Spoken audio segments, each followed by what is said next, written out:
no dia que vocês estão vendo esse vídeo, isso aqui vai jogar. Essa coisa aqui vai jogar. E por que eu tô falando desse jeito?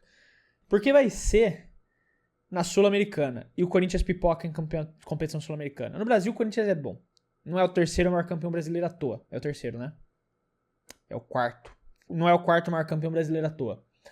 Mas fora do Brasil a gente pipoca. E a gente vai contra o Huracan, que terminou em segundo no Campeonato Argentino na temporada passada. Então eu tenho medo. Espero que você vendo esse vídeo, eu já tenha ficado feliz que a gente derrotou o Huracan por 3-1, sem Garro, porque Garro não vai jogar, e com gol do Yuri Alberto e do Memphis. Dito isso, Cadillac. Caso você não saiba, eu não sei nem por que você está vendo esse canal, se você não sabe disso, porque esse canal aqui... Eu não acredito que esse canal ainda seja conhecido o suficiente para alguém que não conhece o clube ver ele. Então todos vocês que estão aqui conhecem o clube. Por consequência assistem Fórmula 1 e por consequência sabem que a Cadillac está na Fórmula 1. Dito isso, a Cadillac vai entrar na Fórmula 1 em 2026. Essa não é nenhuma novidade. Finalmente 11 equipes na categoria. Para mim tinha que ter 12. Mas eu já tô feliz com 11. Não vamos assim. Já conseguimos o copo meio cheio aqui. Não vamos chorar por mais por enquanto. Por enquanto. Dá pra aguentar mais o próximo regulamento todo e chora por mais uma equipe. Mais 11 equipes já é muito bom. Porque você adiciona 2 vagas no grid. Num esporte que 20 vagas é muito pouco. É muito pouco para a quantidade de pilotos que quer estar na categoria. E aí entra exatamente esse ponto, que é o que eu tô levantando aqui, que é a escolha de pilotos. Quem que vão ser estes pilotos da Cadillac? Acho que o ponto que já tá cansado de ser falado, ninguém aguenta mais ouvir, é a Cadillac vai escolher um piloto americano e um piloto experiente. Todo mundo já sabe disso, papapá, beleza. Já falei 300 vídeos, já fiz 300 descrições de quem eu acho, e provavelmente daqui uns 6 meses eu vou fazer de novo. Mas, basicamente, um piloto americano, ao que tudo se indica, tá bem encaminhado para que eles queiram o Colton Herta. A única coisa que o Colton Herta precisa fazer é terminar em 5º lugar na Indy para conseguir os pontos suficientes da superlicença, o que é um ponto que eu já acho ridículo. A Indy dá menos pontos para superlicença do que a Fórmula 2, isso não faz o menor sentido. A FIA falou que vai pensar, que vai mudar, não faz sentido. Para mim, a Indy dá menos pontos que a Fórmula 2, mas essa é a situação. O Colton Herta precisa terminar em 5º lugar para conseguir os pontos da superlicença. Conseguindo vai ser ele, não conseguindo, tem outros nomes ali americanos que podem ser considerados também, mas tem a questão do Colton Herta querer ou não, porque ele estaria pulando de... Se bem que ele corre na Andretti lá, que não é uma equipe que disputa o título, apesar dele ter sido vice-campeão no ano passado, mas ele ainda estaria de uma equipe que vence corridas indo para uma equipe que provavelmente vai ser fundo de pelotão no seu primeiro ano. Então, tem que ver se é isso que ele quer mesmo. Se ele quer correr por correr ou se ele quer continuar correndo por vencer. Se ele escolhesse a Indy, continuar lá, onde ele tem garantias de que vai estar numa equipe que pode vencer corridas, eu entenderia a escolha dele em não ir pra Fórmula 1, apesar de ainda achar que todo mundo lá no fundo quer pilotar na Fórmula 1, mas você não quer ir pra Fórmula 1 pra ser um pato que fica no fundo do pelotão também, né? Então, são peso é 2 pesos, 2 medidas, vai tudo depender das situações, negociações, etc. O ponto aqui é falar do segundo assento e quem que a Cadillac tá considerando pra isso. O Mario Andretti recentemente deu uma entrevista, e eu tô pegando aqui da Motorsport Week, cadê o autor? Pra dar o crédito pra ele. Taylor Pauling. O Taylor Pauling que escreveu essa matéria para a Motorsport Week, falando em relação ao... Mario Andretti e a Cadillac. O Mario Andretti não é um chefão, mas ele é alguém que trabalha e tem grande influência dentro de decisão da equipe. Ele não é chefe de equipe, ele não é CEO, ele não é nada disso, mas ele é um dos diretores do projeto.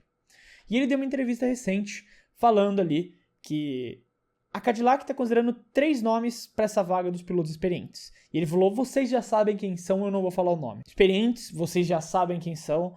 Eu acho que para mim é bem óbvio que os 3 nomes são Daniel Ricciardo, Valtteri Bottas e Checo Pérez. Ricciardo eu acho mais improvável, apesar dele ter uma boa relação com os Estados Unidos e seria, questão de marketing, um ótimo ponto.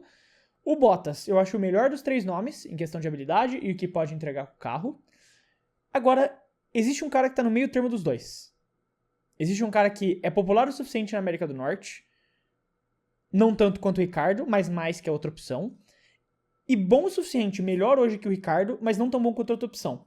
Então ele tá ali no meio termo. E exatamente por isso que eu vejo o Checo como sendo hoje essa peça principal.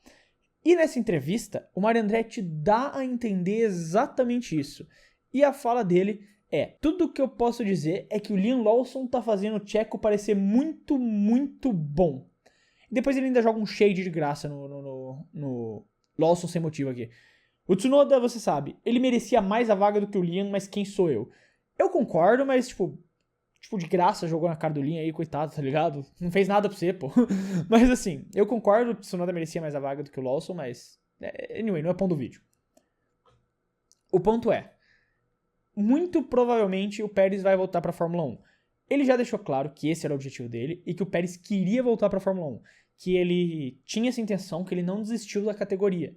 Ele só ia dar uns 6 meses depois do final melancólico que ele teve com a Red Bull e que, querendo ou não, o Liam Lawson tá inocentando o Pérez, apesar de eu não achar que isso ainda defende as péssimas performances que ele teve em 2024, principalmente em 2024, porque ele começa muito bem. 21, 22 ele vai muito bem, 23 ele começa bem e decai demais, e 24 ele foi tenebroso o ano inteiro, não tem muito o que falar. O problema, o ponto principal aqui do que eu quero trazer, é que o Pérez não é um mau piloto. O Pérez não é um piloto ruim, não é um piloto que não merece estar na Fórmula 1, ainda mais uma equipe de fundo de pelotão. Ele é um piloto que ainda tem sua velocidade, ainda tem sua qualidade, e se você entregar um carro decente pra ele, que não seja tão instável quanto era o carro da Red Bull, ele proveu sua carreira inteira pilotando carros no meio do pelotão.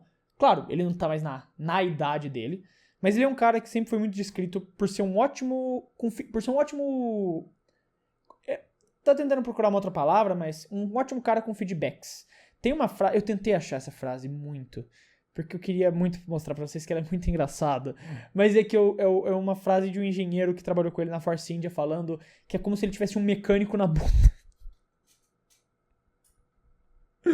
Que é como se o Pérez tivesse um mecânico na bunda, porque ele senta no carro e ele sabe onde ele precisa mexer.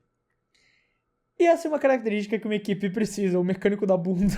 O mecânico da bunda é essencial para toda equipe que tá surgindo na Fórmula 1. E assim, essa comparação com o Lawson que ele fez, particularmente eu não acho justa por serem situações completamente diferentes. Eu acho que o Lawson subiu de forma muito prematura para uma Red Bull que está extremamente instável, mais instável que o carro do ano passado. Porque o carro do ano passado ainda era estável, apesar de instável, estável o suficiente para que o Max conseguisse vencer corridas, disputar na frente. Não conseguiu fazer uma boa parte da temporada, mas no final conseguiu fazer isso. O carro desse ano tá pior. O próprio Max falou isso, que o carro tá complicado. Então eu não acho que o Liam estar indo mal hoje significa que o Pérez estaria indo muito melhor. O Pérez também não era o piloto que passava do Q1. Não ficava em último, mas não passava do Q1. A gente não sabe como ele seria nesse carro desse ano. São temporadas diferentes, carros diferentes. Não significa que o Pérez passaria do Q1 também. Agora, em corridas, o Pérez, apesar de classificar mal, compensava melhor do que o Lawson está conseguindo fazer esse ano. Isso é fato, isso tem que ser dado mérito. E sempre foi uma característica do próprio Pérez. Ele montava acertos mais voltado para a corrida do que para a classificação, e isso atrapalhava ele na classificação. O Lawson, não sei se essa era a estratégia dele no final, mas não estava conseguindo ter esses resultados. A Cadillac precisa de um piloto que tem essa questão que eu falei, de saber montar o carro, experiente, esse é o ponto, de ajustar o carro, trazer essa estabilidade para a equipe, e também não bater tanto, o que não era um ponto positivo do Pérez, que ficou no top 5 do campeonato de destruidores em 2024, então é um ponto negativo. Mas, em questão de corrida, o Pérez era sempre o cara que conseguia ficar no meio do pelotão. Ele não estava na frente, não disputava as vitórias, tirando o Azerbaijão, no acidente ali que não foi culpa dele, mas no geral ele era um cara que conseguia ficar no meio do pelotão, que conseguia tirar não o máximo, mas o que fosse preciso para pelo menos levar o carro de volta para os pontos. E é isso que a Cadillac também precisa. Eu não acho que eles vão encontrar isso no Ricardo. O Ricardo mostrou nos tempos finais de Racing Bulls dele que não estava mais nesse nível. E ele traz um ponto que a Cadillac vai querer muito, que é a questão do comerciável nos Estados Unidos. Eles entrando como uma equipe nova, um dos maiores pontos que qualquer equipe nova tem que correr atrás é gente para gostar deles. E eles têm um mercado carente nos Estados Unidos porque a Haas é péssima em vender a própria imagem lá. Uma equipe americana teve um patrocinador master russo. A Haas é a pior equipe em vender.